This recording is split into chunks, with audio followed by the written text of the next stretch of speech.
I have sent you the slides. The first part, you guys are going to skip it because this is related to histology. We're going to do embryology of the blood in 5th lesson of histology. Okay, so when we do blood as a whole, this is when we're going to cover a topic which is called hematopoiesis. Even though it is an embryological topic, it will be covered in histology and asked in histo as well. Okay, so you're going to see questions about it in histo. So we're going to skip all of it. We're going to cover it when we reach our 5th lesson of histology. So we start from this point. We start from the gametogenesis. So first thing first, few words about the embryology. First semester is easy because you're going to see quite a few of the past papers. Okay, so lots of students, what they do, they just take 1 day, they just memorize past papers, they pass, and that's it. The problem arises next semester when you have to talk about these topics in oral exam. So as always, you know my philosophy, just please study it very well this semester so you don't have to talk about it or refresh your memory next semester. Okay, so try to use your 3D vision about these topics and everything is going to be great. So first thing we're going to cover, we're going to look at this picture. As you know, your recommended book is Langman, Embryology. I don't recommend buying that book. I don't recommend reading it. The only thing you need is my notes because this book has lots of mistakes and anatomy department knows about those mistakes. And in the lectures, they typically tell you that this is a mistake, please correct it. Okay, this is a mistake, please correct it. So don't buy the book, don't bother, just focus on my notes and you will be fine. So this embryo that you can see here is 4 weeks old embryo. Okay, in the book it says 3, but it is actually 4 weeks old embryo. What you can see on this little point, this is the head of the embryo. This is where the brain is going to be developing. This is the, pardon my French, ass of the embryo, right? So this is where the anal region will be. This is the back of the embryo. This is where the spinal cord will be. And this region right here is the future anterior abdominal wall. And as you can see on the anterior abdominal wall of the embryo, we have some kind of blister just present there, right? So it's just sitting there, some kind of blister. This blister is known as the yolk sac.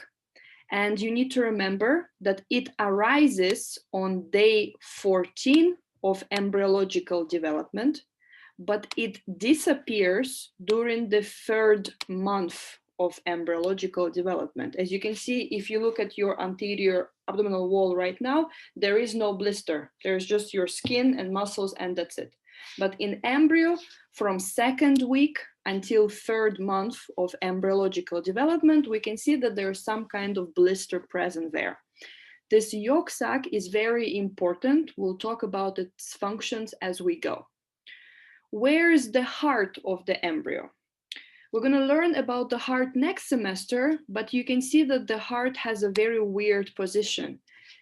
During the 4th week of embryological development, the heart is sitting in the neck.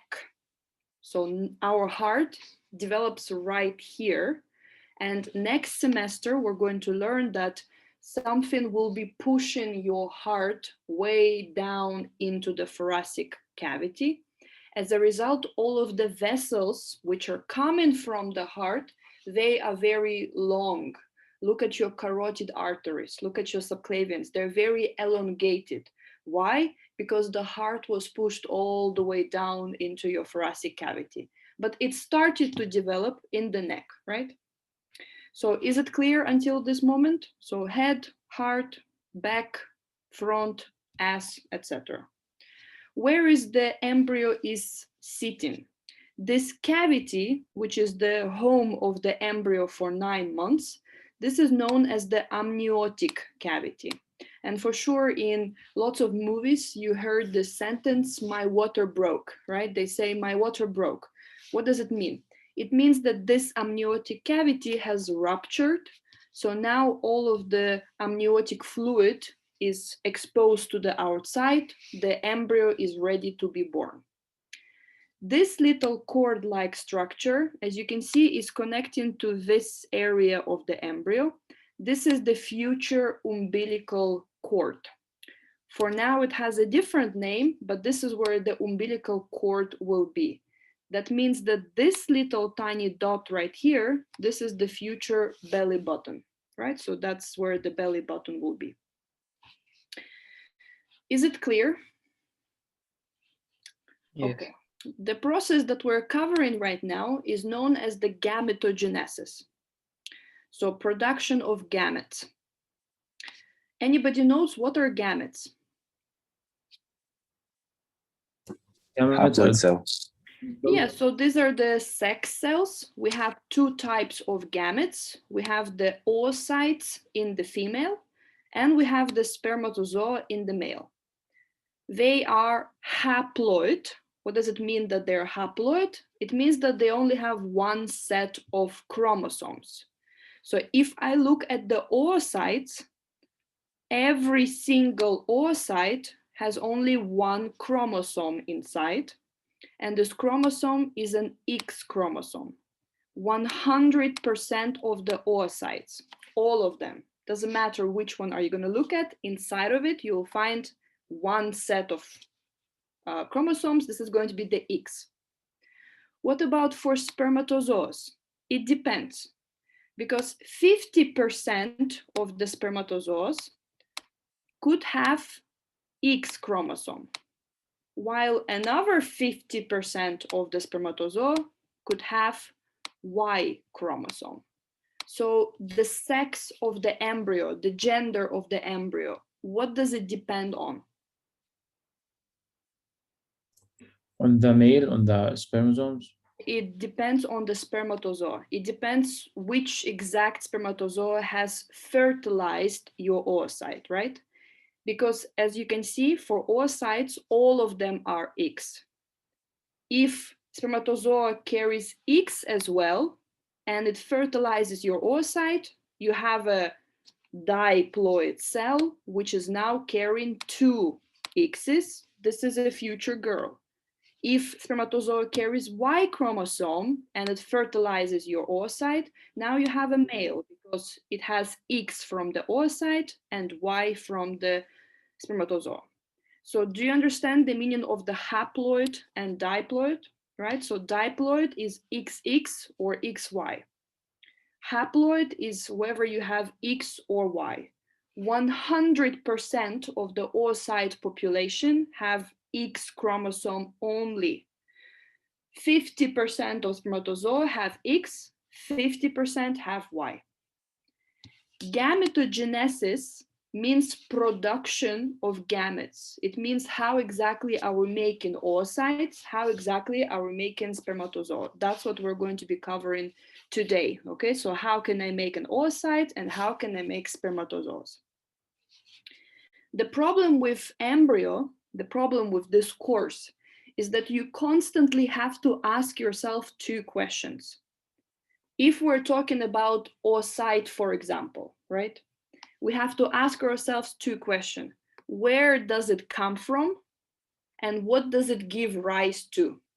You have to constantly ask yourself these two questions for any embryological structure, right? Where does this thing come from? And what exactly is it going to give rise to? So what is our first question? We have to ask ourselves, where do oocytes come from? Where do spermatozoas come from? Surprisingly, both of these sex cells arise from cells which are called PGCs, primordial germ cells. These cells are very important. They give rise to both gametes. They give rise to the oocyte and to the spermatozoa. The word primordial means before birth. So could you find primordial germ cell in an adult?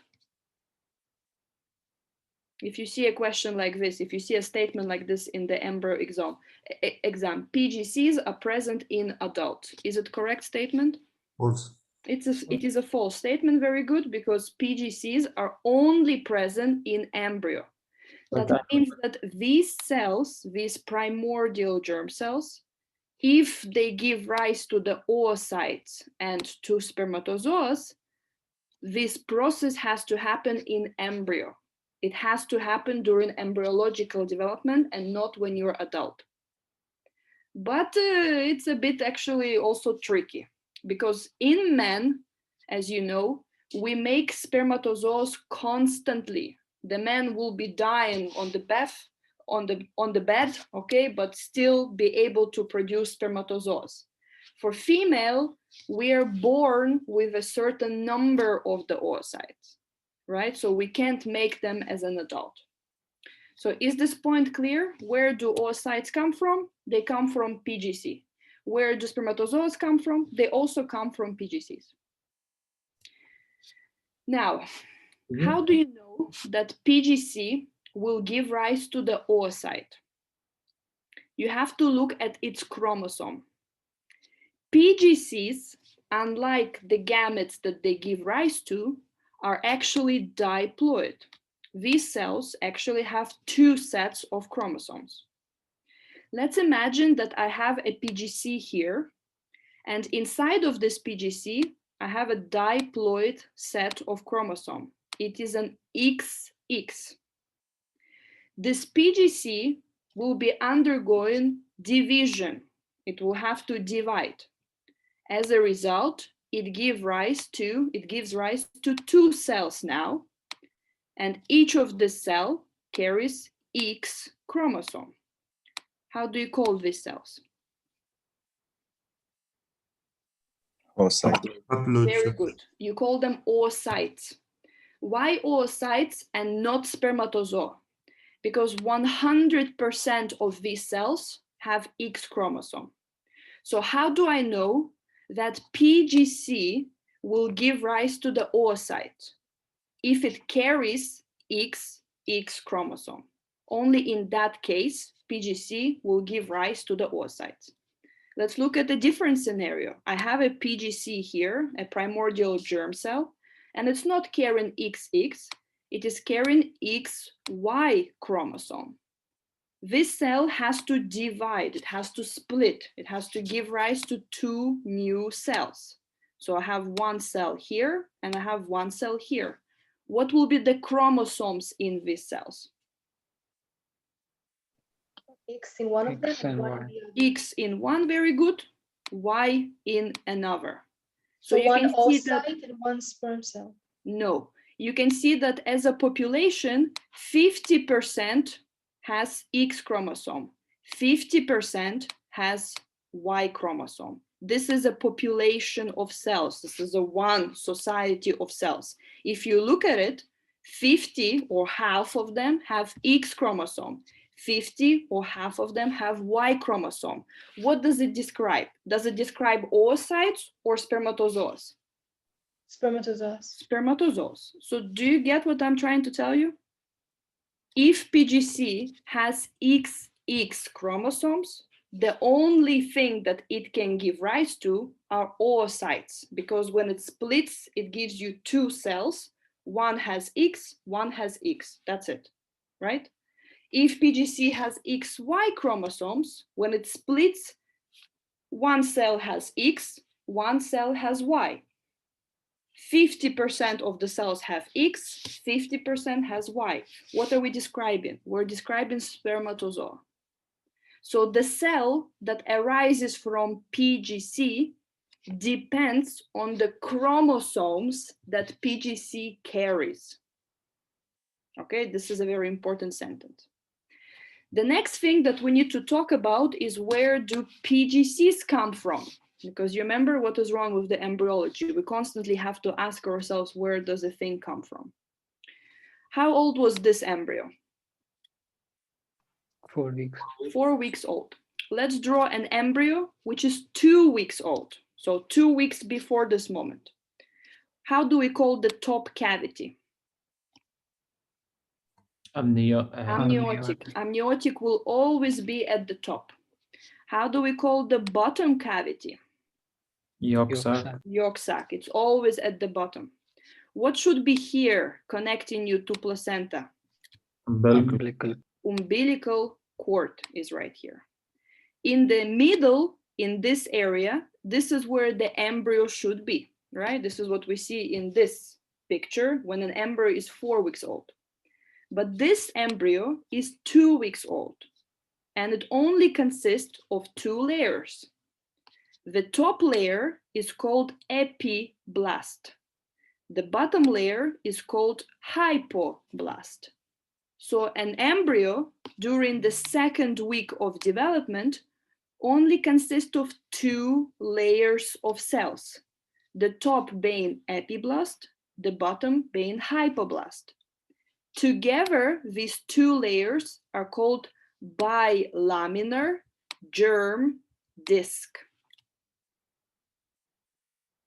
So do you see how many changes are happening in just 2 weeks? During the 2nd week of development, your entire embryo is just 2 layers of cells, epiblast, hypoblast, that's it. Literally 2 weeks later, you look at the 4-week-old embryo, it already has a head, it has a heart, it has a back, front, ass, it has all of these structures. So in just 2 weeks, you convert the 2 layers of cells into a human being. The question we were trying to answer, where do PGCs come from? They come from the epiblast during 2nd week. Okay, so PGCs are arising from the epiblast during the 2nd week of embryological development.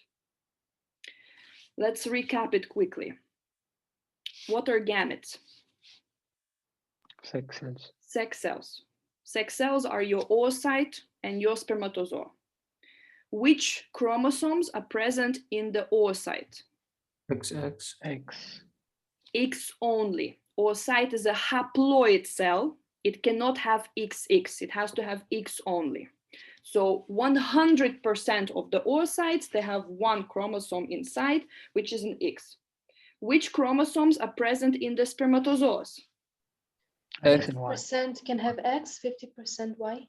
Exactly. So you cannot choose the option that says X and Y. You have to choose the option that says X or Y. Because if you say that it has X and Y, you're saying that this cell is diploid. But spermatozoas, I repeat, are haploid. So inside of themselves, they can either have X or Y chromosome, right? So 50% of spermatozoas in men have X, 50% have Y. As a result, the sex of the human being, the gender, it depends on the spermatozoa. It depends which chromosome is it carrying. Remind me, where do gametes come from? From the chromosomal germ cells. They come from now on, we're saying PGCs, from the primordial germ cells.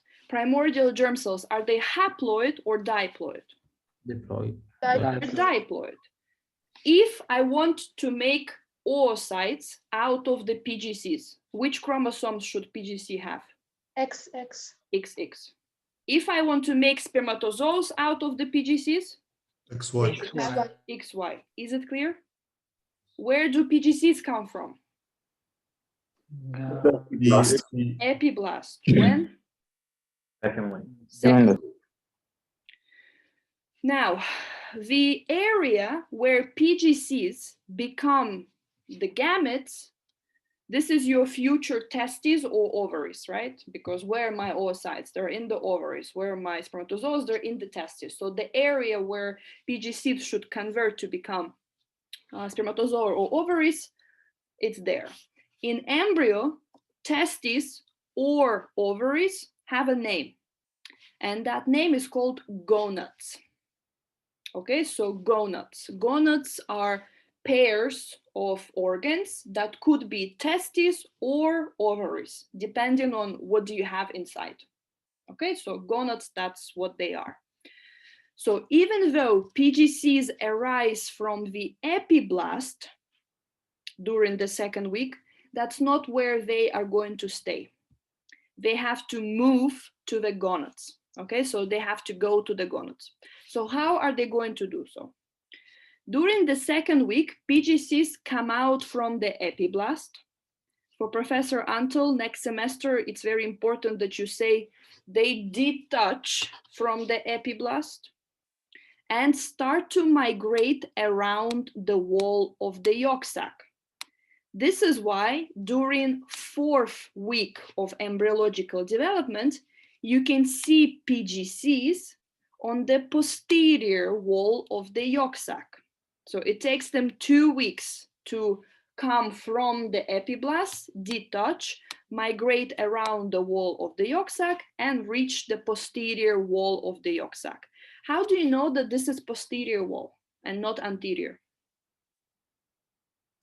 From the head. Until The head is on the opposite end. The head is here. That means that this part of the yolk sac is anterior. The tail is here. That means that this is posterior part of the yolk sac. Okay, so try to see the directions.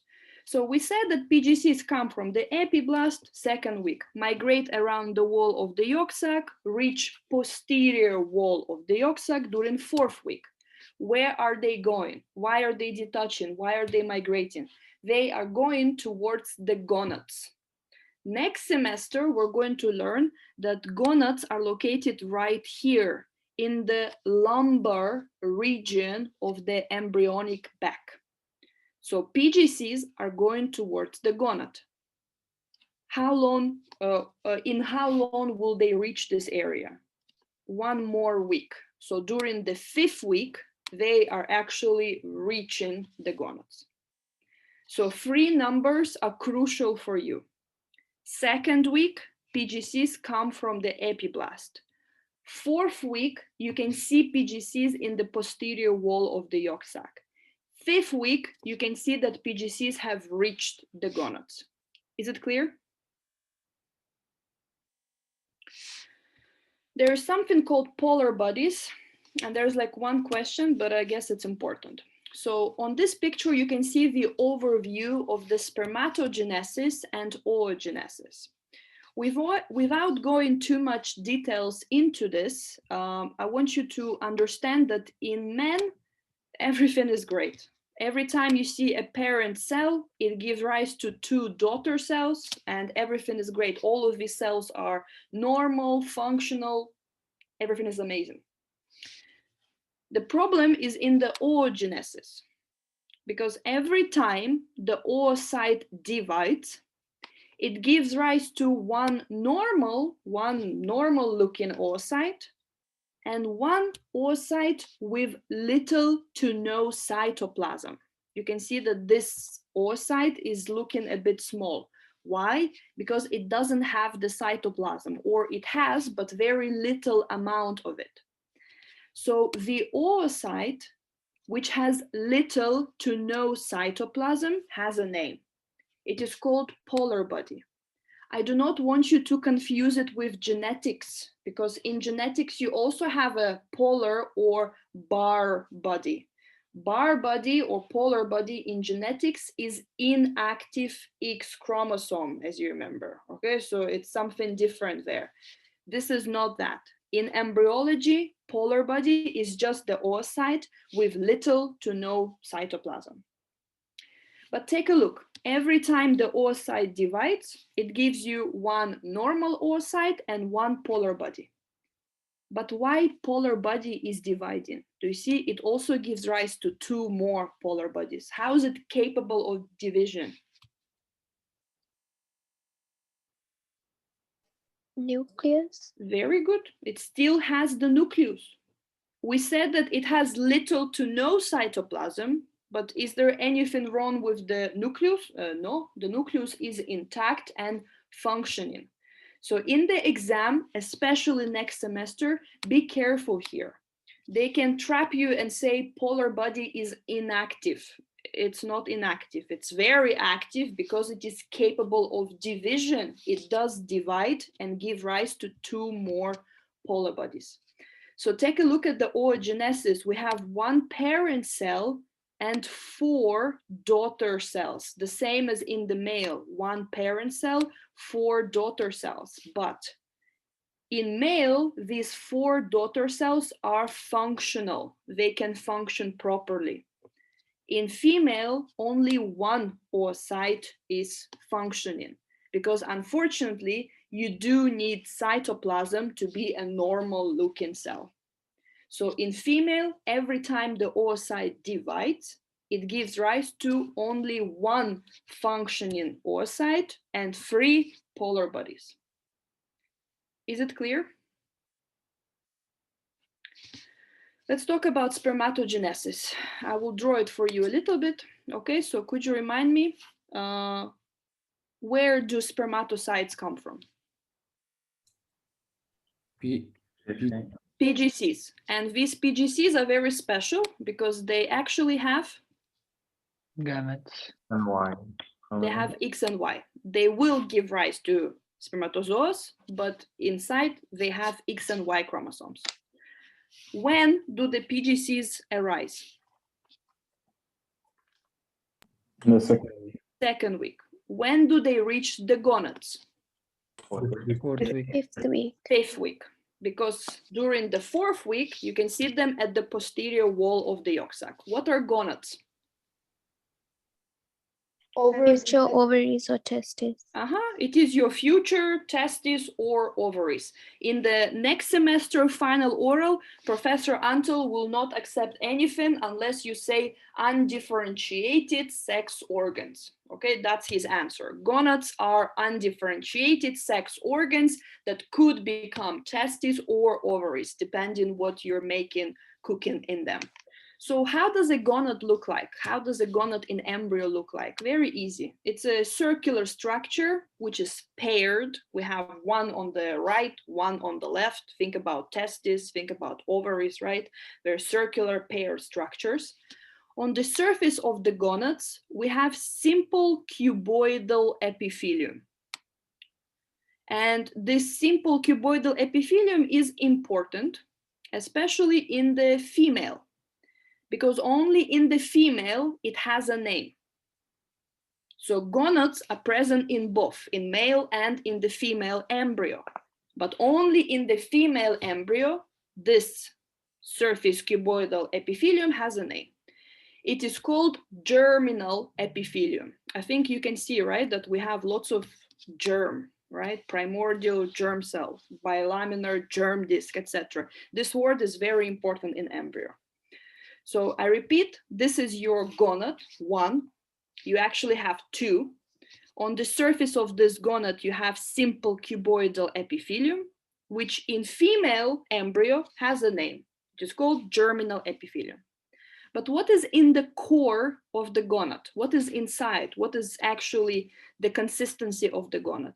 Well, anything which is anywhere in embryo. How do we call embryonic connective tissue? Mesenchyme. Mesenchyme. So inside of the gonad, you can find mesenchyme. This is very important. What is so special about mesenchyme? Pluripotential stem cells. Amazing, guys. Pluripotential stem cells. So keep that in mind. Keep in mind that these gonads are actually possessing a bunch of stem cells inside, for sure. So you can see that this is a PGC number 1.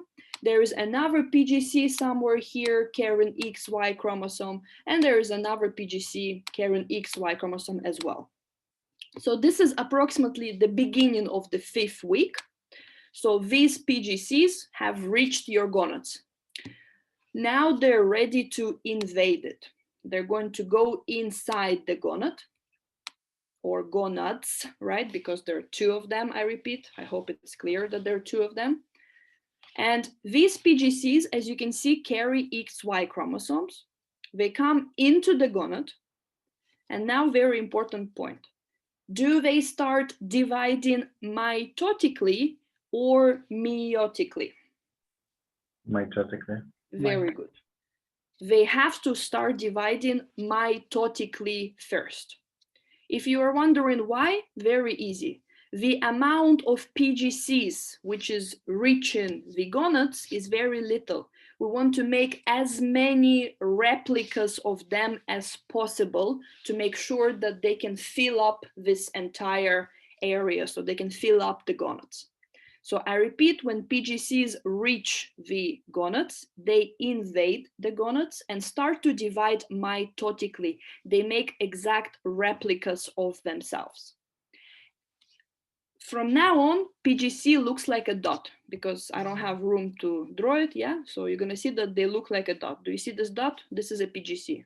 This is also a PGC. This is also a PGC, yeah? So they look like little tiny dots inside of the gonads. These PGCs inside of the gonads carrying XY chromosomes divide mitotically, but they do not assume a random position. These are males, these are future spermatozoas. They start to align themselves in a very nice manner. They start to align themselves into cords.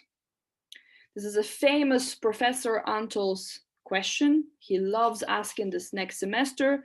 This question has failed so many students for some reason, but what is the difference between cord and a tubule?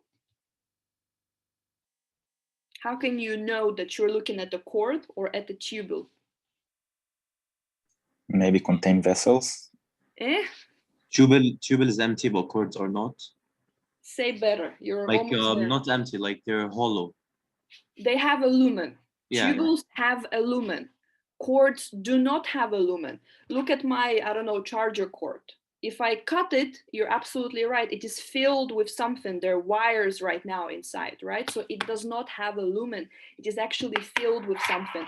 But if you look at this pen, you can see that there is a lumen. So technically it is not a cord. Technically it is a tubule. So I repeat that these PGCs, when they come in here into the gonads, when they divide here mitotically, they do not assume a random position. It's not like one goes here, one goes there. No, no, no. They start to nicely align themselves into cords. Okay, so this is one cord. This is another cord that consists of PGCs. Do you get it? So nicely visible cords are present in the gonads of the male. These cords have a very easy name. They're called sex cords. Okay, so these are called sex cords. So sex cords in males start to appear from the 5th week forward. These sex cords are present in the gonads and they consist of PGCs. These PGCs have XY chromosome. Let's imagine the following situation. Let's imagine we aren't talking about a male. We're talking about a female. So I have here a PGC carrying XX chromosome, right? We're in the female. We aren't in a male. The same thing will be happening in the female. These PGCs come into the gonad. They do what? Divide mitotically and also align themselves into the sex cords. But sex cords do not persist in female. They don't.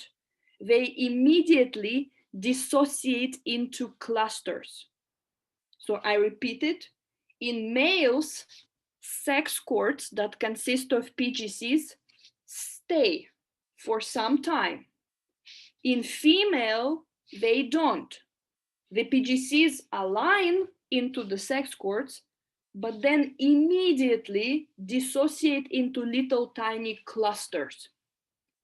So the question is why?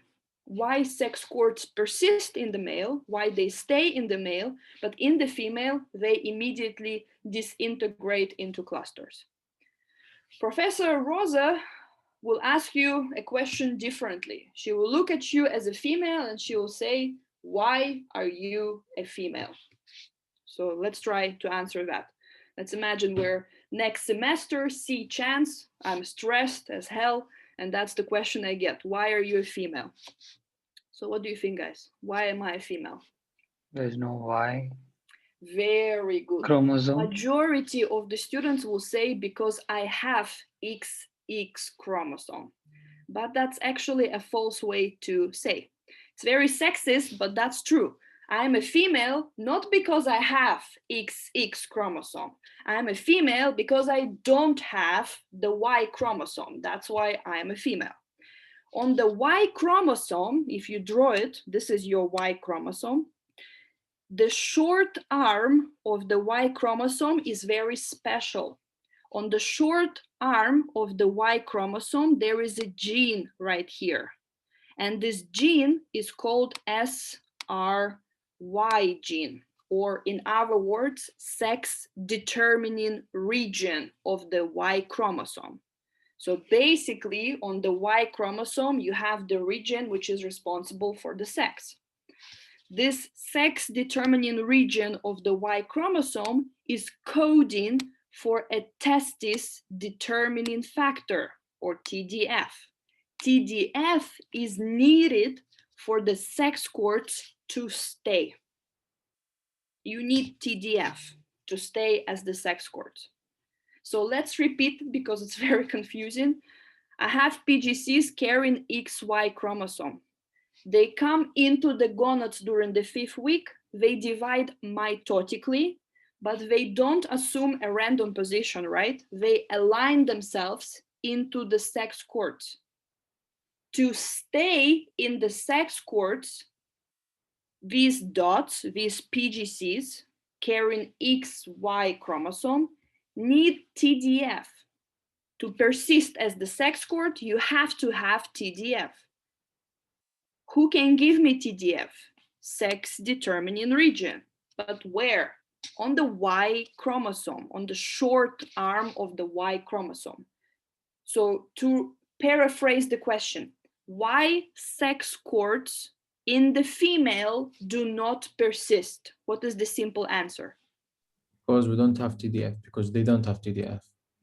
Because the simple answer is because they don't have the Y chromosome. Okay, the more specific, you're right, because they don't have the TDF, which is on the SRY, which is on the Y. But in simple way, the reason in female the sex cords do not persist because she simply doesn't have a Y chromosome. Is this point clear? Okay. I'm just looking for confusing faces.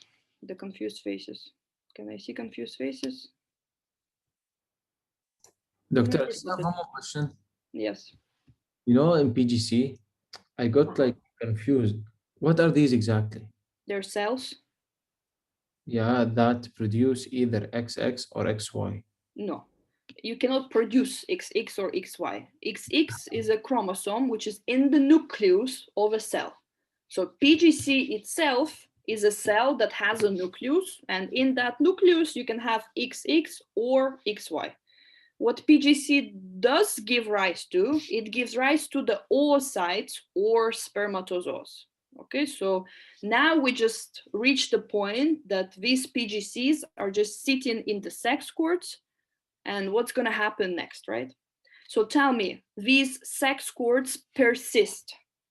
So which chromosomes are inside of the PGCs here? XY. XY, because the sex cords persist, right? Because of the TDF. Which week was this? 5th. This is still 5th week, okay? We're still in the 5th week. All of it is happening very fast, but this is still 5th week.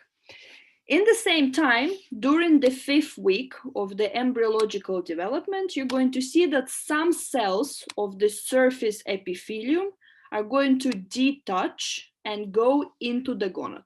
So at the same time, during the 5th week, you're going to see that some, not all, some cells of the surface cuboidal epithelium detaches, goes into the gonad and stays. Okay, so it doesn't do anything, just stays.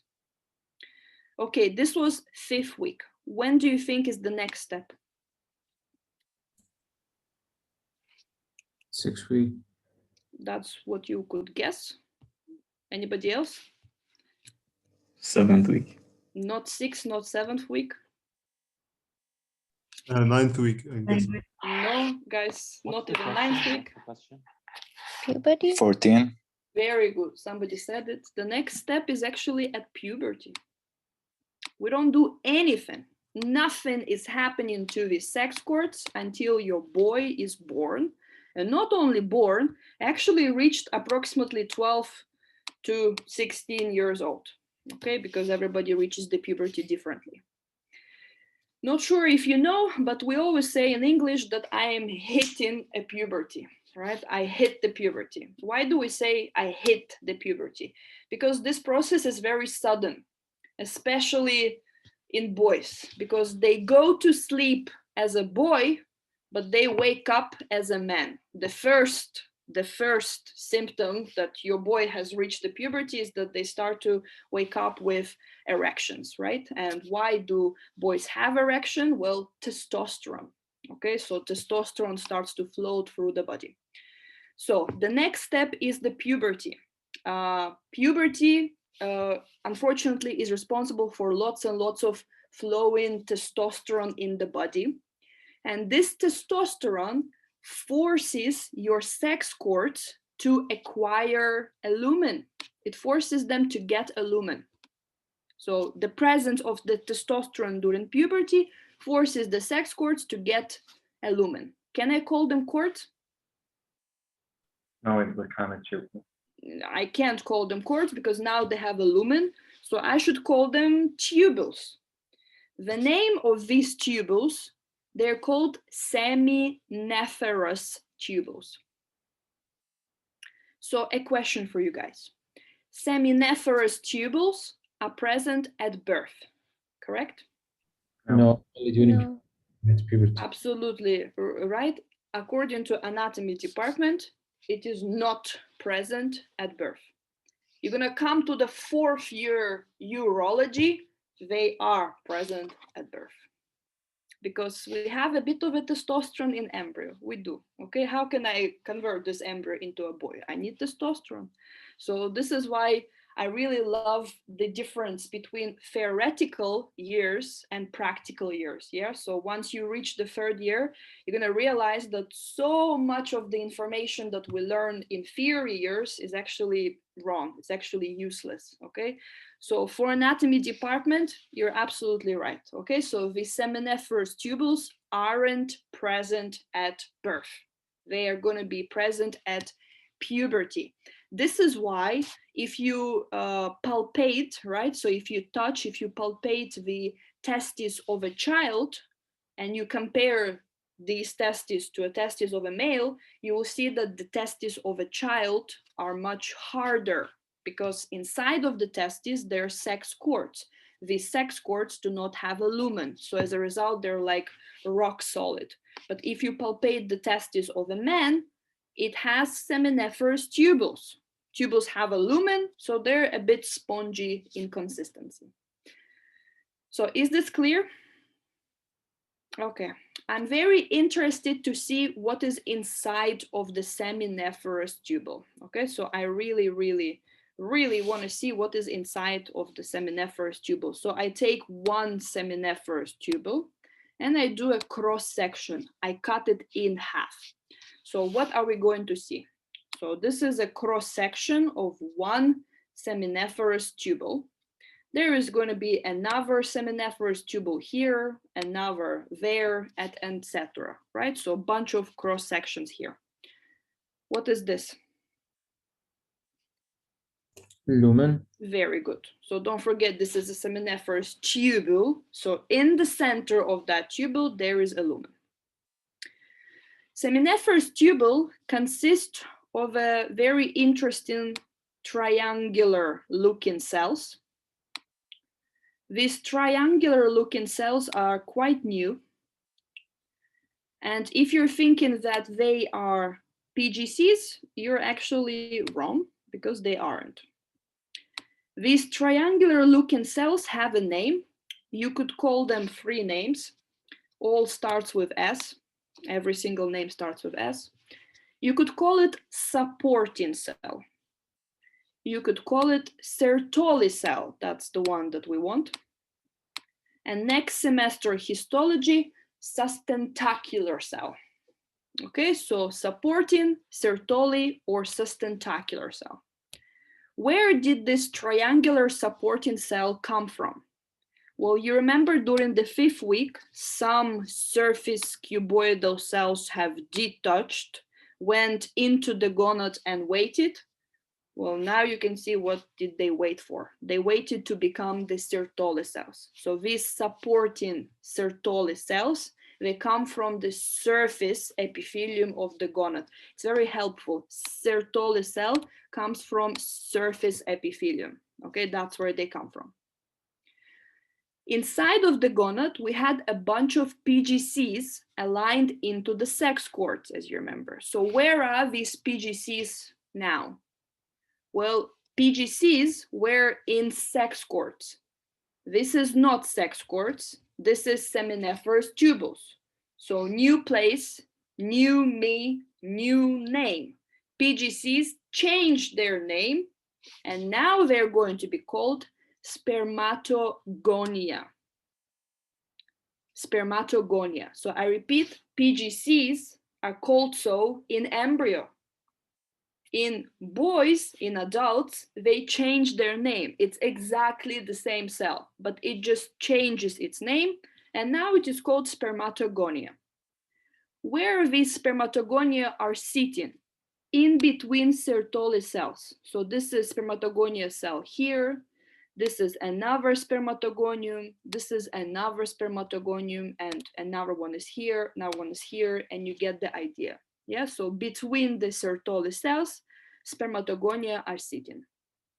So again, spermatogonia are present at birth, correct? No. No, okay, because spermatogonia are sitting in the seminiferous tubules.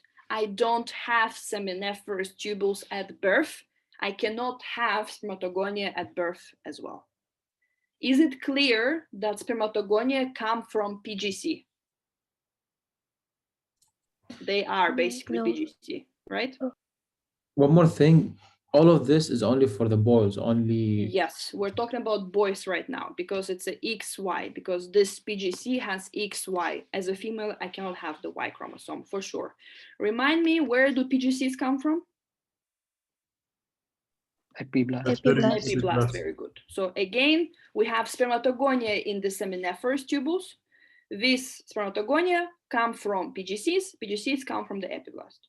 Sorry, excuse me. So technically the sex of the baby can be determined by the 2nd week when PGCs are formed by the epiblast? Technically, but we don't have the instruments to do so. We Okay. don't have it. Yeah, we don't have it. We wait for the external genitalia to appear. So after 3rd month, okay? So technically, you're absolutely right. But we don't have the technology for that. Okay, so here are my spermatogonia. They're sitting here. What are these spermatogonia going to do? They have to give rise to the spermatocyte. So how can they do so? Spermatogonia, starting from puberty, starts to divide and gives rise to the primary spermatocyte. Primary spermatocyte divides, gives rise to secondary spermatocyte. Secondary spermatocyte divides and gives rise to spermatid. Spermatid does not divide, it simply matures to become spermatozoa.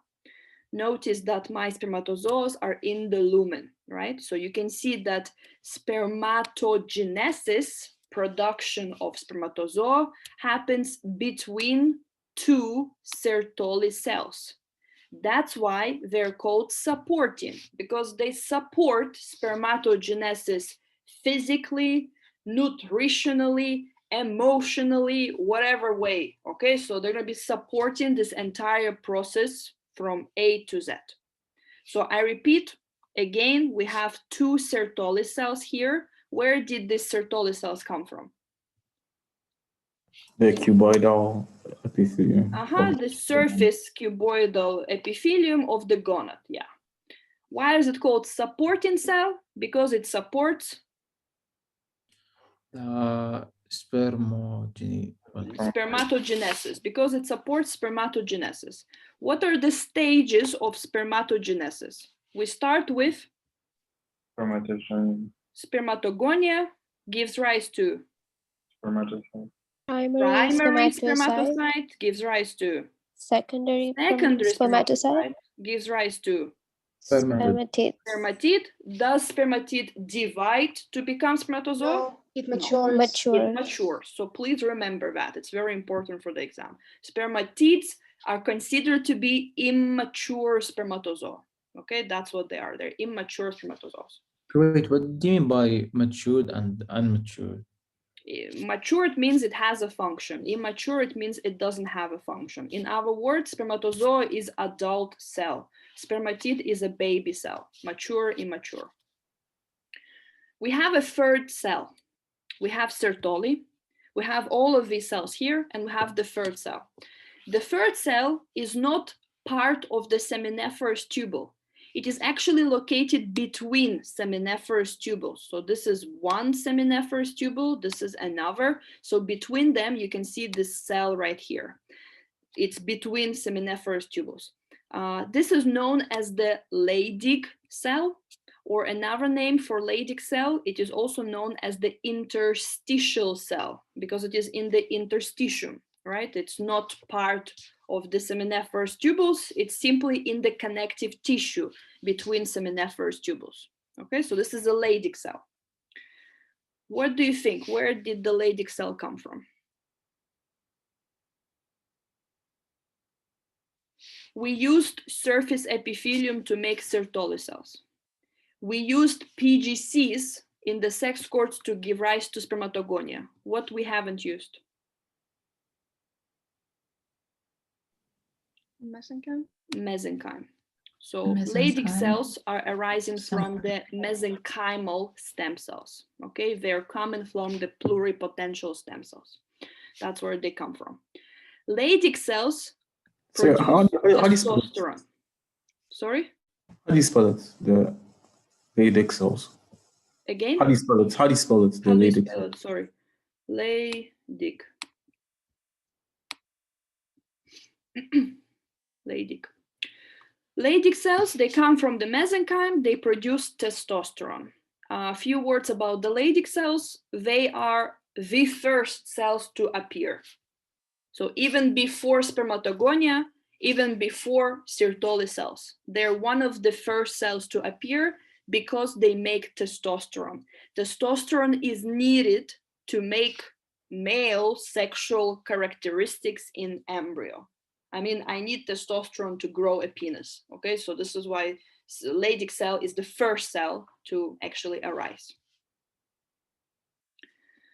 Okay, we talked about all of these parts. Take a look at the steps of the spermatogenesis. We have spermatogonia, primary spermatocyte, secondary spermatocyte, spermatid, and the last one is spermatozoa.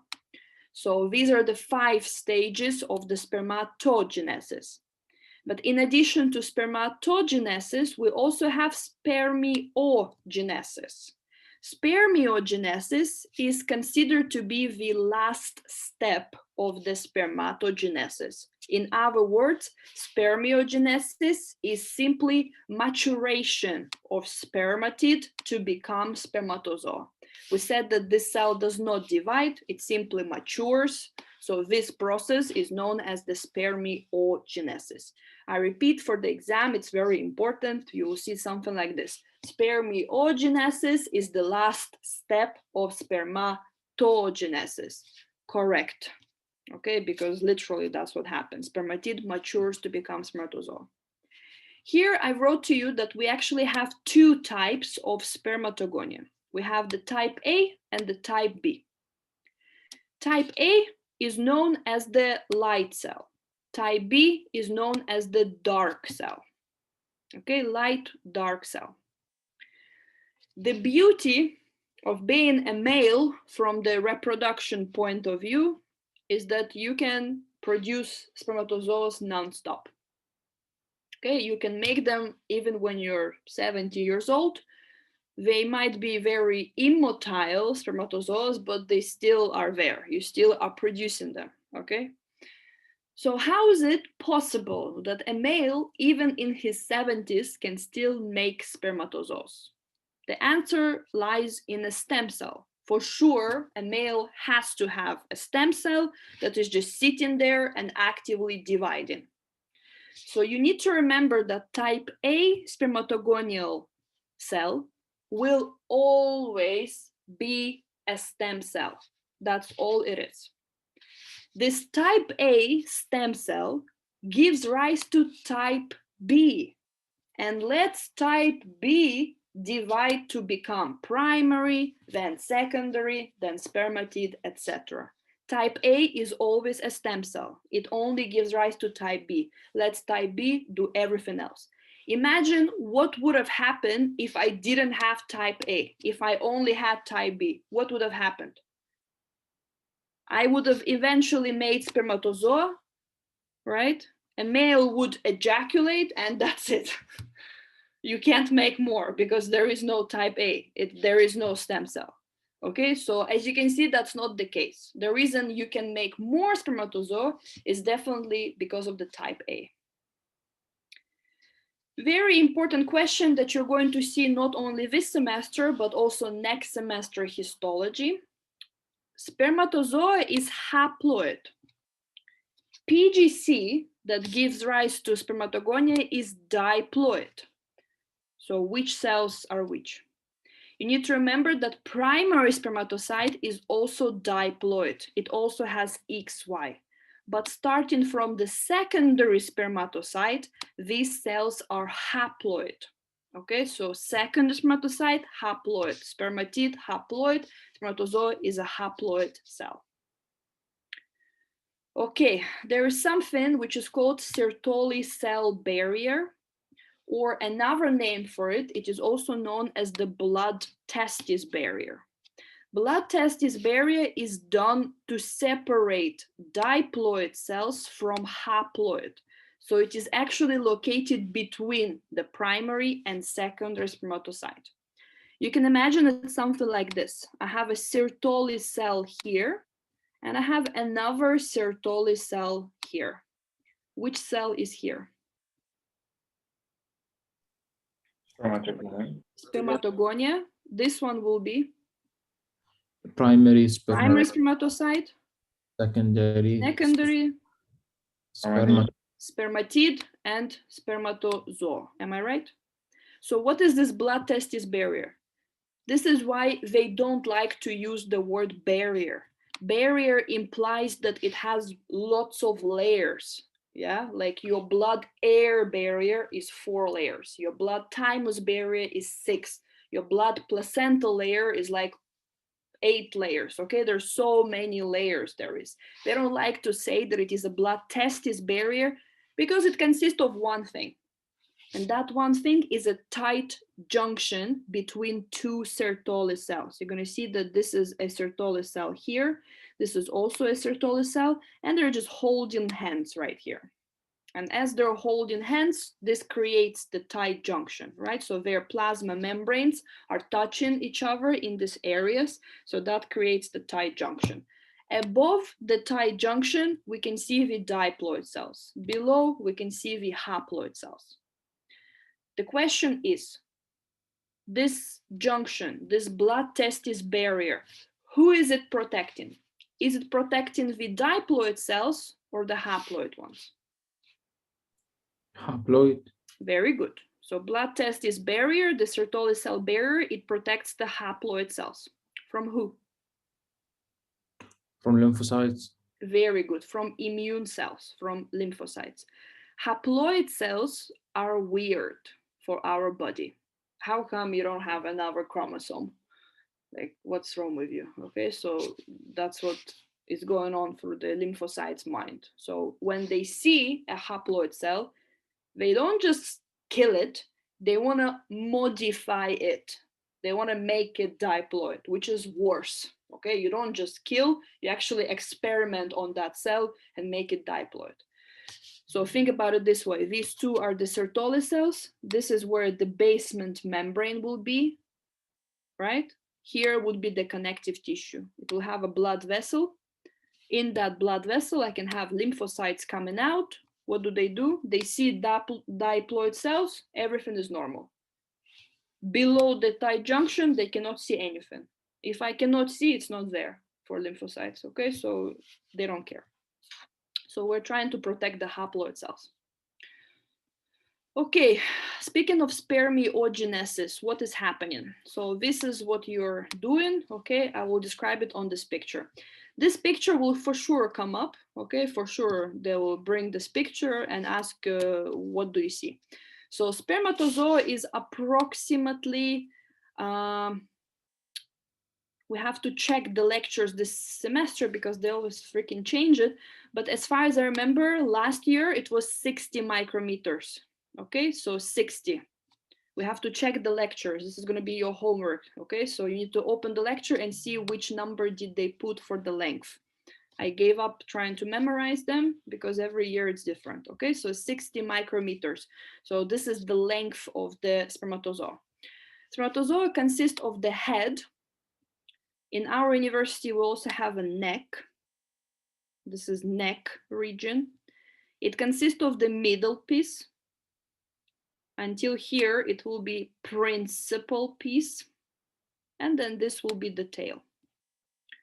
Principal piece and the tail together are flagellum. And hopefully you remember our first histo self-control test. Flagellum is the longest cilium, right? It is super, super long cilia. So it's quite motile. It has 9+2 axonemal arrangement, right? So hopefully you remember our first histo self-control test. In the middle piece of the spermatozoa, we have a bunch of mitochondria. Mitochondria are present actually everywhere except the head region. In the head, you will not find a single mitochondria. This is why mitochondrial DNA is not of the maternal, sorry, it's not of the paternal inheritance, it's of the maternal, right? But nowadays, they're actually going to change it because there are more and more families being discovered where they actually have paternal mitochondrial DNA. So the spermatozoas in their families have mitochondria in the head of spermatozoa. Okay, so but it's not important for exam. Mitochondria are only present in the middle piece, principal piece, and the tail, right? Head and neck will not have them. What is the purpose of the mitochondria here? This is the little engine of the spermatozoa. Okay, so that's the engine. So it makes a shit ton of ATP. This ATP is being used for the flagellum to do this. Okay, so to do the movement. Head is more important for us because this is where the nucleus will be. This nucleus will be covered by a region which is called acrosome. Acrosome covers only 3/4 of the head. It doesn't cover the entire region, okay? It covers like this. It covers the 3/4 of the head of spermatozoa. Acrosome consists of 2 layers. You don't have to know which kind of layers, just that they're glycoprotein layers. Behind the acrosome, or in the book they say within the acrosome, right here, we're going to have digestive enzymes. And these digestive enzymes are needed to penetrate the wall of the oocyte. So this acrosome has a very important job. Okay, number 1, it actually protects a bit of the nucleus. And number 2, it's needed to penetrate through the wall of the oocyte. Okay, so it possesses some kind of digestive enzymes. Very important. How long can spermatozoa survive in the female reproductive tract? Approximately 3 to 5 days. Okay, so highly tested. How long does spermatogenesis takes? 74 days. Okay, so from spermatogonia until spermatozoa, it takes 74 days. Primary spermatocytes, when they become secondary spermatocytes, are entering super, super long prophase. It is so long that it is actually 22 days. Okay, so to convert our diploid cell to haploid cell, we actually need 22 days. Okay.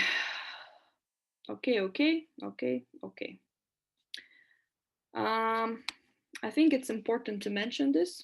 The fluid that the man ejaculates, this fluid is called semen. What does the semen consist of? Well, of course, spermatozoas, but also seminal plasma. The fluid itself, the liquidy part of the semen, this is known as the seminal plasma. Anybody knows who makes this seminal plasma? Zinc, maybe contains zinc. Prostate. Okay, prostate, the most important gland in the male. Okay, prostate. This is what it does. It secretes this seminal plasma. Anybody knows where is prostate? It's under the bladder. Very good. It's actually under the bladder, surrounding the urethra, right? So that's why with age, men have difficulties with urinating because it gets bigger, it compresses the urethra, you can't pee. The question that they will ask you is, what is the composition of the seminal plasma? What does it actually have? Most important thing, it has fructose. I don't think I'm opening America for you here or inventing America, but you know that the energy source for spermatozoa is not glucose, it's fructose. It's the only cell in the body that doesn't use glucose and uses fructose. So seminal plasma contains a bunch of fructose. It contains vitamin C. This is why in some countries they use semen as a beauty mask to whiten the face of a person. Okay, so they make a cream out of the semen. It also has alkalase. Why do we need alkalase? Survive in the acidic environment. Because female reproductive tract is actually acidic. For the semen to actually survive in the vagina and uterus of the female, you need to kind of increase the pH, right? So that's what the alkalase is going to be doing. Most importantly, it also has prostaglandins. Anybody knows what is the purpose? There's so many of them, but you don't have to know which one exactly, just prostaglandins. What I know that they can make like pains. Yes, they can make pain, but what is the pain is from in this particular situation? Prostaglandin in this particular situation causes smooth muscle contraction. And guess who has lots of smooth muscle? Vagina and uterus. Basically, semen contains a substance that makes vagina and uterus contract. If vagina and uterus contract, they basically bring the semen closer to the oocyte. So this little substance is the one that they're going to test you on. Prostaglandin causes smooth muscle contraction in the female reproductive tract, causing it to make sure that semen can reach the oocyte. Is it clear? Okay, was it difficult? Because now it's going to be difficult. Okay, now it's actually going to be difficult. So if you thought that male was difficult, hold on. Okay, we females aren't difficult because we want to be. It's actually in our genes to be difficult. Everything in the female reproductive system is difficult. Okay, it's super confusing. So try to keep up. So let's imagine we're in the female. So 5th week, what do we have during the 5th week in the female reproductive tract? Well, the same thing, we have the gonads. These gonads consist of cuboidal surface cells. They have the surface cuboidal epithelium, the gonads. How do we call it in female? Germinal epithelium? We call it germinal epithelium. Why do we call it germinal epithelium? Because many years ago, as you know, from the medical perspective, female was inferior to a man. She could not possibly have the same origin to structures as a man. So they realized that PGCs in the man come from epiblast. In women, they cannot come from epiblast because that means that women and men are equal, and it could not be. Okay, so they realized or made a discovery that PGCs in the female actually come from surface epithelium of the gonad. As a result, this epithelium got the name germinal epithelium. Is this true right now? No. As you know, PGCs, doesn't matter male or female, they come from epiblast, but the name stuck, it got stuck. And unfortunately, especially in the third world countries like Hungary, they still, they still make you learn that, okay, that this epithelium is known as the germinal epithelium. But again, it is known as the germinal epithelium because 150 years ago, they thought female PGCs would come from here and not from epiblast, but you know that that's not true. The core of the gonad consists of the mesenchyme, the same as in the man. So 5th week, we have PGCs. The problem is that these PGCs do not carry XY chromosome. They carry XX because we have to make the oocytes. So what do these PGCs do? They come into the gonad and divide mitotically. As they divide mitotically, they align themselves into Column and then dissociate. They clusters. align themselves into the sex cords, but because female lacks the Y chromosome, there is no SRY. SRY isn't making TDF, there is no TDF. So you're gonna see that the sex cords dissociate. They dissociate into clusters. So the same idea, every dot represents the PGC. So I have here a bunch of PGCs in one cluster. I have another cluster of PGCs here. I have another one here, and etc. Do you get it, right? So they aren't sex cords, they are clusters of PGCs. These clusters are going to be surrounded by some kind of cells. These cells also come from the surface epithelium of the gonad. They detach, they come into the gonad and literally start to surround the clusters. These cells that are now acting as a border of the clusters are known as the follicular cells.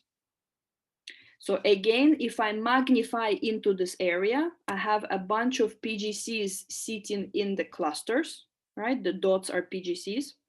This cluster is surrounded by follicular cells. Where did follicular cells come from? Surface epithelium. In this semester and next semester final oral, expect a question like this. Which cell is the analog to follicular cell?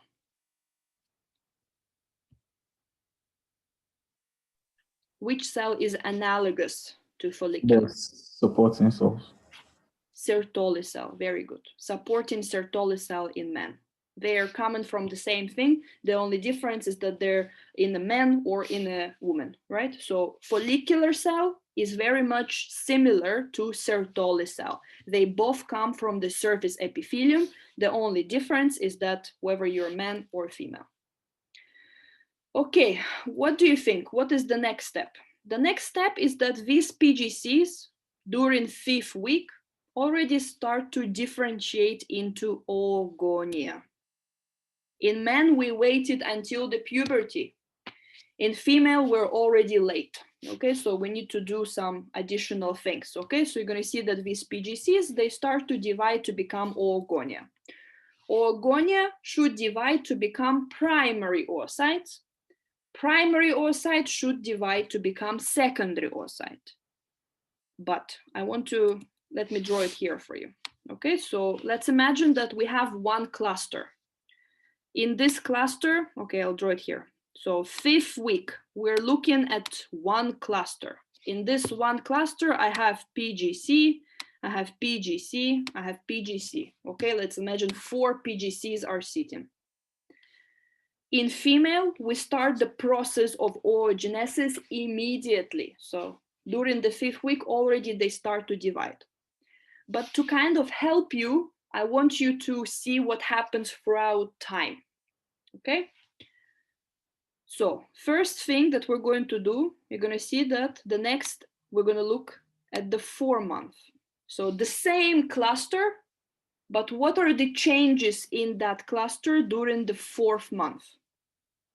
You're going to see that some oogonias stay as oogonia, no changes, procrastinators, okay, nothing is happening. So 3 months have passed, 0 changes.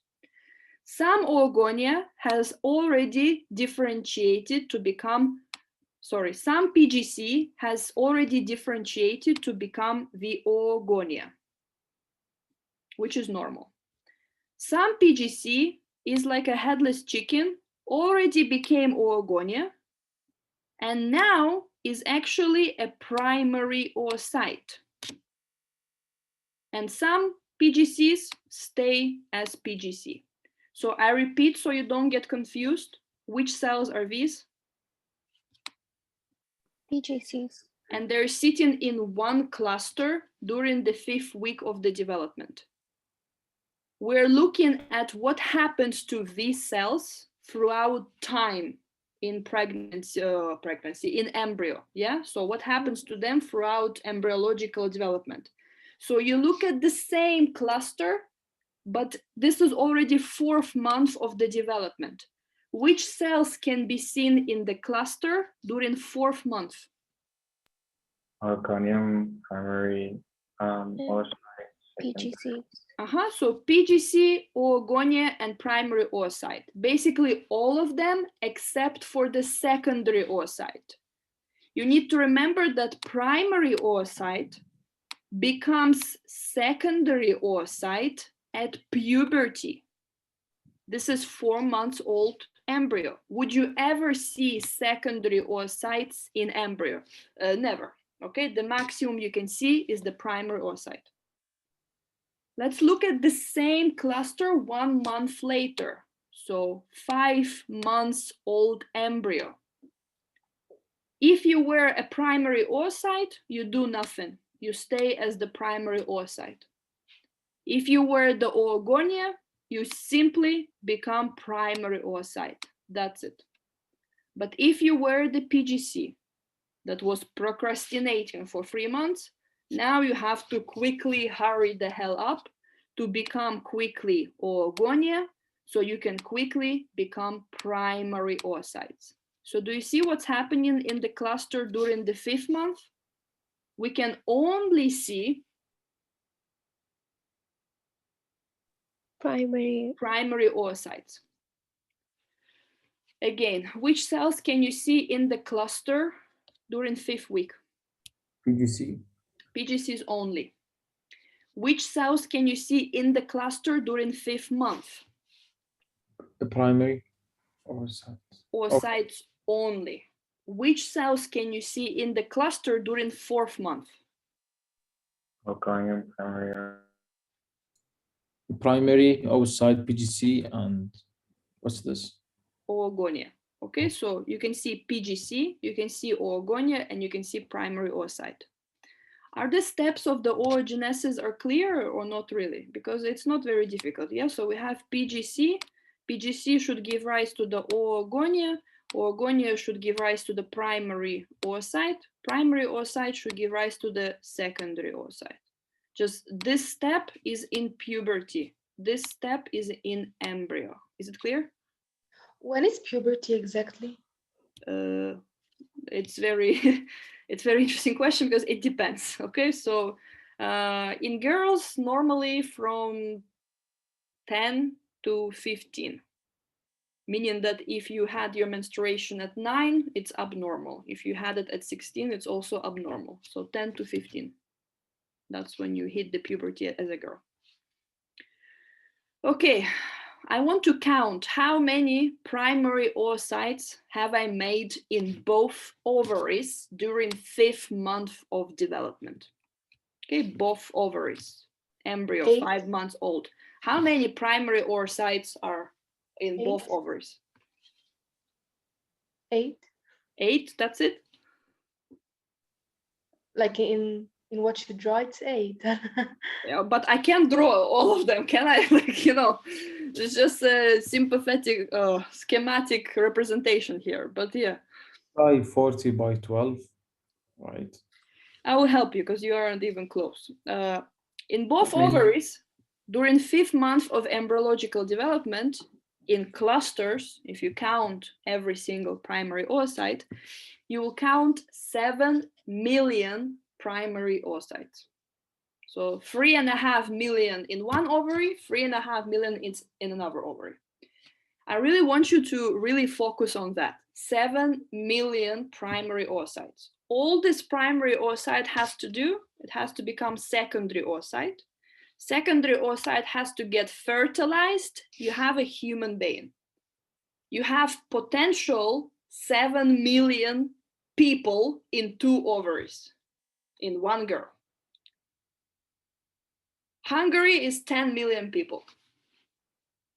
One woman hypothetically can reproduce the entire Hungary. So I'm trying to tell you that 7 million primary oocytes is too much. Agree with me? That's too many people in one female ovary. Again, it's not a person there, it's half of a person. Yeah, because oocytes, spermatozoa. So apoptosis begins. We got too excited, we made too many primary oocytes. Now we need to kill them off. And I really like how it happens. So this is the gonad. In this gonad, we have a bunch of clusters. What we have just saw, right? Let's imagine in this cluster, I have 100 primary oocytes. 99 will die. In this cluster, I have 200 primary oocytes. 199 will die. In this cluster, I have 10 primary oocytes. How many will die? 9. 9. 9. So do you see what's happening? Yeah. It doesn't matter the amount of primary oocytes you have in the cluster. Only one should remain. So apoptosis in the clusters begins at 5th month and it is done at 7th month of embryological development. So how many primary oocytes should I have right now? 7th month in the cluster, sorry. 1. 1. There should be only 1 primary oocyte left. So we had 4 primary oocytes in our cluster. So by the time you reach 7th month of embryological development, 3 of them should die, only 1 of them should stay. Can I call it a cluster if there's only 1 primary oocyte? No. So what should I call it? What surrounds this primary oocyte? Follicular. Very good. Follicular cell surrounds it. You remember what was surrounding the clusters? This is a cluster which had a bunch of cells in it. What was surrounding the cluster? We had follicular cells. Yes, we killed majority of the primary cells in this cluster, but follicular cells persist. So what is present outside of your primary oocyte are follicular cells. So how do we call this structure? Follicle? Follicle. Follicle in simple English is egg. Whenever I say, oh, my eggs are dying. I'm 28, my eggs are dying. So what's happening? My follicles are dying, right? My primary oocytes surrounded by the follicular cells are dying. Is it clear? Are you going to be using these follicles anytime soon? Are you going to use this primary oocyte anytime soon? No. Your 7th month old embryo, when are you going to be using this primary oocyte? When you hit puberty. Puberty. So what do we need to do? We need to freeze this primary oocyte until the puberty. How we do so? Follicular cell starts to secrete a substance. This substance is known as the oomy. OMI stands for oocyte maturation inhibitor. Okay, so this substance, OMI, it is secreted by the follicular cells. What does OMI do? Starting from 7th month of embryological development, you're going to see that primary oocyte enters meiosis 1 to become secondary oocyte. So during the 7th month of embryological development, we already start the production of secondary oocyte. We allow primary oocyte to enter meiosis 1 to become secondary oocyte. The problem is that if this OMI is present, primary oocyte is arrested in the first phase of the meiosis 1. The first phase is called prophase. OMI arrests primary oocyte in the prophase. It doesn't allow it to become secondary oocyte. Only during puberty, this OMI will stop its production. It will not be there. If there is no OMI, primary oocyte can continue to become secondary oocyte. So how do we freeze the oocytes for later use? I repeat, we allow primary oocytes to enter meiosis 1, but we arrest it at the prophase. What arrests it at the prophase? The OMI. Who makes the OMI? Follicular cell. The cell that surrounds the primary oocyte will be secreting the OMI. OMI keeps it at the prophase. It doesn't allow it to become secondary oocyte. For sure, you know that the older you get, the more chances that if you get pregnant, you'll have a Down syndrome baby, right? So for sure, you have heard that. Down syndrome babies, as you know, they are triplody 21. They have 3 chromosomes 21. Right, so if I'm a girl, I'm gonna have 3 of them there. Could you tell me why the chances of having a genetical disorder are higher if the maternal age increases? Because like as you said that they will stop or like they will freeze on the prophase. So like for example, radiation will like can hit them, can hit the chromosomes. Because the follicular cell is not working well anymore when you age. So if it isn't working well, then what happens? It simply stops making the OMI and your primary oocyte becomes secondary. Secondary gets fertilized and that's it, you have a baby. But I think Magdi was kind of going there. It's just that you added the radiation part, okay? That's not why, okay? Not the radiation. Take a look. This is 7th month old embryo.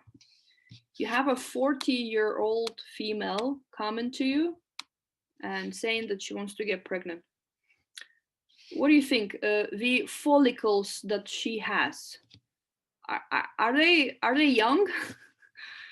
No. No, they're 40 years plus 7th month. Okay, so they're actually like 41 years old. And the follicles that she has for 40 years are in the prophase.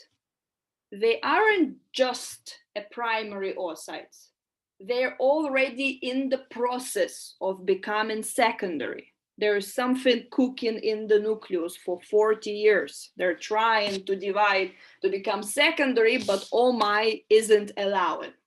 So what do you think? You're messing with the nucleus of a primary oocyte for 40 years. Do you think you're gonna have a healthy baby? Well, 1 out of, 100, okay, I will rephrase it because it's very difficult to say. Basically, the probability that at the 40-year-old you'll have a Down syndrome baby is 1 out of 100, which is actually quite high if you think about it. Because as a 17-year-old, it's 1 out of 10,000. But 25 years as well is a long time. So why is this okay? But I still have more follicles. We're going to see right now. By the time you're 40, you're approaching menopause. Okay, so slowly you're approaching menopause. Menopause is when you have no follicles whatsoever, right? So you have no oocytes whatsoever. So when you try to get pregnant at 40 years old, it's very difficult to get a healthy baby because all the follicles which are left aren't that good. The best follicles are until you're 30 years old. That's the best ones. After 30, they're okay. Okay, so the best ones are until 30. Yeah. Okay, so yeah, I should add one more detail. So how do we long? Agree with me, this prophase is going to be very long, right? Because it's until the puberty. So this prolonged prophase, it actually has a name. It is known as the diplotene stage. Okay, so diplotene. So to freeze the oocyte, we put it into diplotene stage. Okay, guys, so I am going to do what? I'm going to continue. I'm going to kill you a bit more. Okay, let's imagine that we finally reach the puberty, guys. Okay, so I'm going to go to this. No, I can't go to this. Should have added one. Okay, doesn't matter. Sorry, guys. Let's imagine that we reach the puberty. Okay, so you have a 12-year-old female. Which gland initiates the whole thing? This gland is known as the hypothalamus. So your entire puberty is controlled by hypothalamus. Hypothalamus secretes a hormone, and this hormone is known as the GnRH. GnRH, known as the gonadotropin releasing hormone. So hypothalamus is going to be secreting a bunch of the gonadotropin releasing hormone. This hormone is going to be working on pituitary gland. These words mean nothing to you. We're going to talk about it next semester, but unfortunately they ask it this semester. Okay, so hypothalamus secretes gonadotropin releasing hormone. This hormone works on the anterior pituitary gland. What is this hormone asking you to do? It is asking you to release gonadotropins, right? Gonadotropin releasing hormone. It is asking you to release gonadotropins. So this is exactly what it does. This pituitary, this is exactly what it does. It releases FSH and LH. It releases two hormones, FSH and LH. FSH stands for follicle stimulating hormone. LH stands for luteinizing hormone. This is happening at puberty. Okay, hypothalamus secretes GnRH. GnRH works on anterior pituitary gland. This gland secretes FSH, LH. What do you think FSH does? Follicle stimulating hormone. What does it do? It like Grow more follicles? It makes them grow. Okay, let's say that. It makes them grow. We haven't talked about these numbers, I just realized. I apologize. Tell me, how many primary oocytes have we had during 5th month of embryological development? 7 million. 7 7 million. million. How many primary oocytes are you going to have when you're born? 700,000. 600 to 800,000. How many primary oocytes do you have when you start the puberty? 40,000. So when you're born, you have 600,000 primary oocytes, but when you start the puberty, you have 40,000. Why they died, right? So why so much death happens? The reason for that is this OMI. Who secretes OMI? Follicular cell surrounding the primary oocyte. Follicular cell is very random cell. Today it secretes OMI, tomorrow it doesn't. This process is not controlled, it's uncontrolled. It starts to secrete OMI, but it doesn't keep on secreting it. It can secrete it for 40 years or for 40 days. You can't know. Let's imagine I have a follicle, primary oocyte is under the influence of the OMI. Suddenly, no OMI. Follicular cell stops secreting OMI. What does this primary oocyte wants to do now? Become secondary. But you're a child. Can it happen in children that primary oocyte becomes secondary?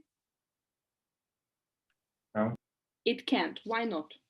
What do we need for a primary oocyte to become secondary oocyte? You said that FSH. We need FSH and we need estrogen. As a child, do I have estrogen? No. So now you have an oocyte in a child that is not under the influence of AMI. It wants to become secondary oocyte, but it can't because there is no estrogen. So what is left to do? Apoptosis. Okay, this is why the number reduces so much, right? You see, when you're born, you have 600 to 800,000 primary oocytes, but when you start the puberty, you have only 40,000 because primary oocytes keep on dying. Okay, that's the problem in a female. In men, we keep on making. In female, we keep on dying, the primary oocytes. Okay, so we keep on killing them off. But guys, again, this is anatomy department. This number is not true. Okay, when you reach the 4th year, you're gonna learn it's more like 240,000. You start puberty with 240,000. Why? Think about it this way. I'm horrible with math, but maybe somebody can calculate it for me. I start the puberty with 40,000 primary oocytes. How many do I choose monthly? 1. That's how many will mature. But as a girl, I need a choice. So how many do I choose? My options. Actually, 15 to 20. Every month, you choose 15 to 20 primary oocytes, but only one of them will mature. What's going to happen to the rest of them? I chose 15. Only one of them matures. What's going to happen to the rest of them? Apoptosis. Apoptosis, they die. So do you see what is the problem with a female? Like, death follows us everywhere. Okay, poor oocytes keep on dying. Like, that's all they do. Since the moment that you made them, they keep on dying. Okay, 7 million, too much. Okay, so we're gonna kill them off. Eventually you're left with like 40,000. Still they have to die. Okay, still every month I choose 15 to 20, but only one of them stays. Can it be 2? I chose 15 to 20. Can 2 mature? For twin. Yeah. Yes. Yes. How do we call these twins? Twin. Paternal. Non-identical, fraternal. Yeah, non-identical because they come from 2 oocytes, right? Identical twins, they look the same, they come from 1 oocyte, but we'll talk about it at the end of our course. So is it clear, these numbers? Okay, so if you do the math, if according to anatomy department we have 40,000, then it will finish when I'm 30. You will reach menopause when you're 30. That's not the case. You reach menopause when all of the oocytes are finished, when you're about 40 to 50 years old. Okay, so sometime that. So the initial number when you start the puberty should be 240. But again, for the exam, it's 40. I have a question. Yeah. You mentioned about the follicle. You mentioned that. Yes, follicle is the oocyte, primary oocyte surrounded by the follicular cell. And you said that females have only one?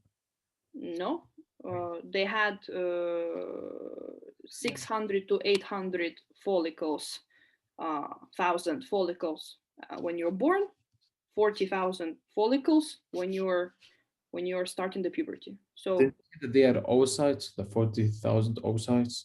But follicle is primary oocyte surrounded by follicular cell. It's the same thing. Follicle is primary oocyte. Okay, let's start the puberty. We said this: GnRH, pituitary, FSH, LH. I have 2 ovaries. Every month in one ovary, initially I had 20,000 follicles here, 20,000 follicles here, right? Left and right ovary. Every month out of the 20,000 or 40,000 in total follicles, you choose 15 to 20. How can you do so? You have to work with the FSH. Every month, let's imagine in this ovary, I have 20,000 follicles.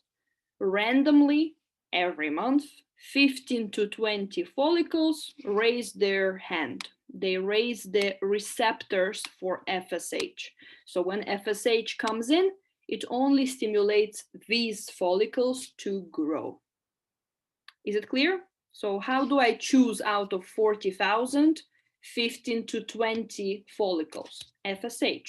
These 15 to 20 follicles, they raise their hand, they have their receptor for FSH. So let's imagine, let's follow what happens to this follicle throughout. The follicles that we have made in embryo during the 7th month, these follicles are called primordial follicles. You can see that primordial follicle consists of the primary oocyte surrounded by the squamous follicular cells, right? This primordial follicle is going to be raising a hand, which is the receptor for FSH. And 15 to 20 of these primordial follicles raise their receptors for FSH.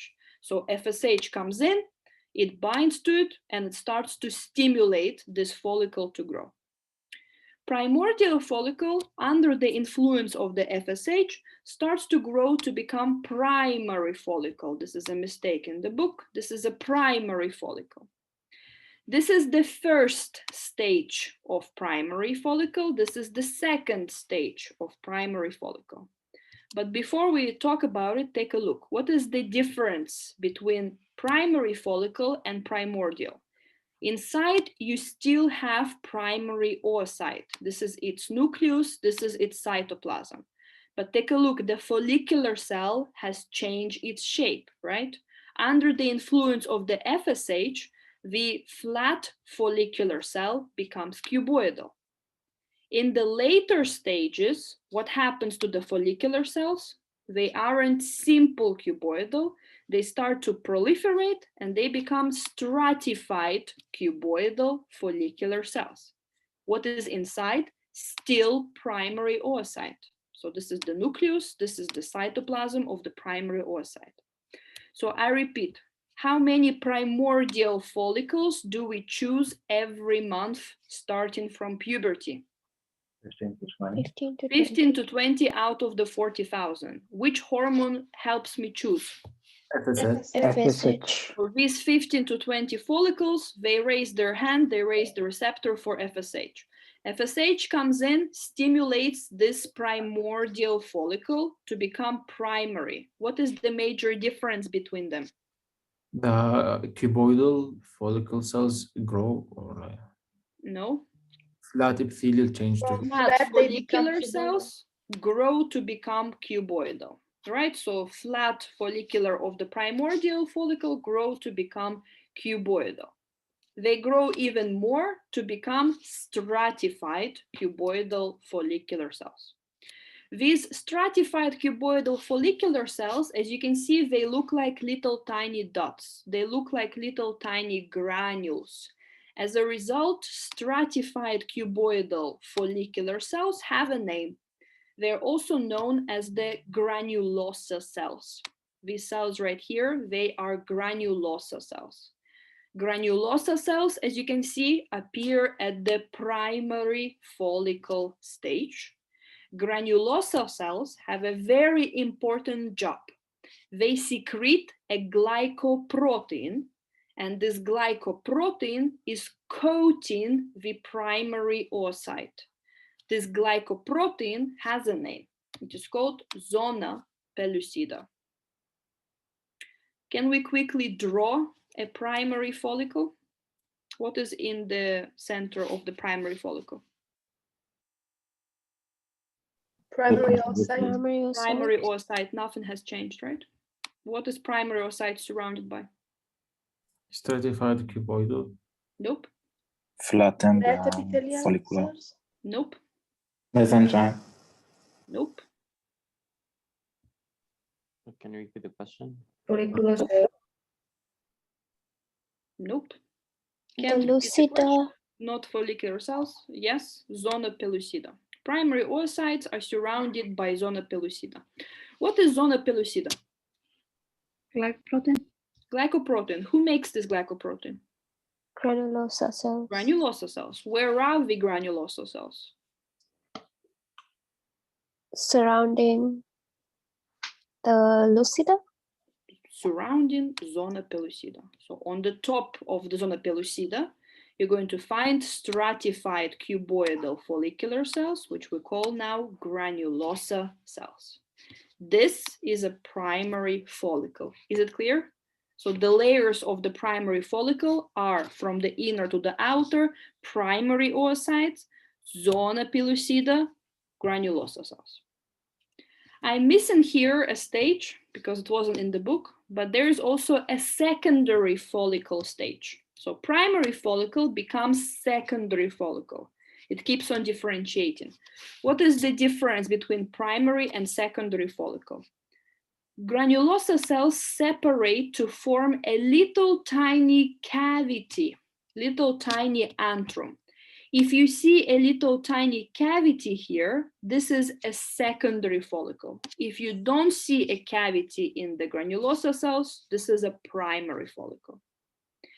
15 to 20 follicles can reach secondary follicle stage, but only one of them can reach the final stage of development, which is the tertiary follicle stage. What does the tertiary follicle consist of? You can see that this is the antrum. It got super, super big, right? So this is the cavity. It got super big. In the secondary, it isn't as big. In the primary, it is super big, as you can see here. What do we see here? This is the primary oocyte. Still. What is the primary oocyte surrounded by? Zona pellucida. Still. What are these cells? These are my granulosa cells. But granulosa cells, which directly surround your oocytes, these ones, they are known as the cumulus oophorus. These pictures are from the internet. Our university does not accept it. All of this is cumulus oophorus. It consists of the granulosa cells, right? These are also granulosa cells, but they're surrounding the cavity of the tertiary follicle. Only after ovulation, residual granulosa cells will create corona radiata, but we'll talk about it next class. For now, it means nothing to you. So this is simply cumulus oophorus surrounds your oocyte. Okay, can we quickly draw it? I go here. What does a primordial oocyte consist of? A flat follicles. Primordial follicle consists of the primary oocyte surrounded by the squamous or flat follicular cells. How many primordial follicles do you choose every month? 15 to 20. 15 to 20. Out of 40,000, as you remember, starting from puberty. What makes them grow? FSH. They have a receptor right here for FSH. FSH binds to this follicle, forces this primordial to become primary. Let's talk about first stage of primary follicle. What are the differences? The follicular cells become cuboidal. But inside we still have primary oocyte. Am I right?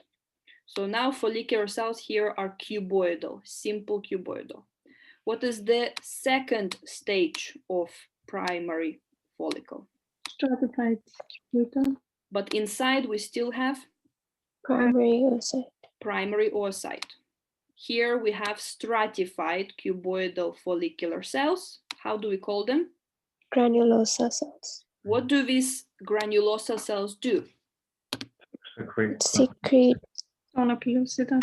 They secrete zona pellucida, which is surrounding your primary oocyte. So this red line right here, this is your zona pellucida. It is a glycoprotein, which is outside of the primary oocyte, but is below the granulosa, right? Primary oocyte becomes secondary oocyte. How? Secondary follicle. I apologize. Secondary follicle. Primary follicle becomes secondary follicle. Can we draw secondary follicle? What's happening? What is inside? Antrum in the granulosa cells. So hold on. Still we have primary oocyte. In the secondary follicle, we still have primary oocyte. What is this primary oocyte surrounded by? Zona pellucida. Always. Glycoprotein coat, zona, I'm going to put Z here, zona pellucida. What is here like this? Granulosa cells. There are lots of granulosa cells, but there's also a little tiny Cavity. space, cavity, antrum, whatever you want to call it. So as this space is present, this is a secondary follicle. In the primary, you can see there is no space. It's just zona pellucida surrounded by granulosa cells. Now, I want to get your attention to this area. Do you see this is a primordial follicle? This is a primary follicle. But do you see this yellow tissue? This yellow tissue is the connective tissue of the ovary, because of course, all of these follicles are sitting within the connective tissue of the ovary. The connective tissue of the ovary, which directly surrounds the follicles, has a name. This connective tissue is known as the theca folliculi. Theca folliculi. So if you imagine, if I take a, I don't know, this is like a piece of ovary, we have one follicle here, we have another follicle here, we have another follicle here. Is this theca folliculi? Follicle 1, follicle 2, follicle 3. Is this theca folliculi? It isn't. It's just a normal connective tissue of the ovary. How about if I put it here? Is this theca folliculi? Yes. Yes, because it's the connective tissue of the ovary which directly surrounds the follicle. Okay, so outside of it, you're going to see theca folliculi. Again, is this theca folliculi? No. No, because connective tissue, this is not anywhere near the follicles. If I say this connective tissue, is this theca folliculi? Yeah. Yeah, because it's next to the follicle. Do you see the difference? Theca folliculi, it's just the additional name for connective tissue, which is near the follicle. So if I go back, if I go all the way to this picture that we were drawing, what is outside of each of my follicle? What is outside of it? Thicker. Theca folliculi. What is theca folliculi? It is the connective tissue of the ovary. Okay, I'm going to stay here until the secondary follicle. Okay, we're gonna start with the tertiary follicle next class, which I think for most of you is tomorrow.